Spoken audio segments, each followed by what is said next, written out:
Toto je nábor na SBP. Ahoj, já jsem Donar a dneska si něco povíme o sušenkách. Ne těch jedlých, ale o skupině. Sušenky se staly hlavní hrozbou proti SBP, neboli sušenky bez práv. Má to být samozřejmě jen vtip, já jim proti nic nemám.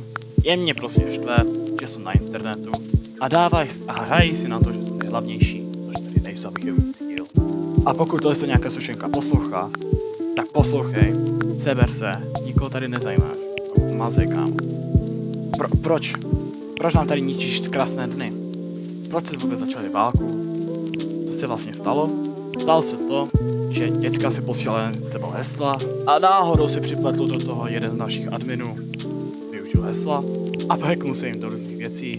Udělali jsme jim laskavost, ty hesla jsme jim zpátky vrátili. No a oni proti nám poštvali, že my jsme jim vzali hesla, hlavně, že si to posílali mezi sebou. Děláme trošičku nábor a žádáme vás, ano ty, já tě vidím, abyste se připojili do našeho serveru. Proč? Jsme totiž hodná komunita, pomáháme si, nejsme na nikoho hnusní. Takže rádi bychom ocenili, kdybyste se vy připojili do naší komunity. Bylo by to velice fajn a taky pomůžete proti dětem na internetu. Dokud se s vámi loučí a čau.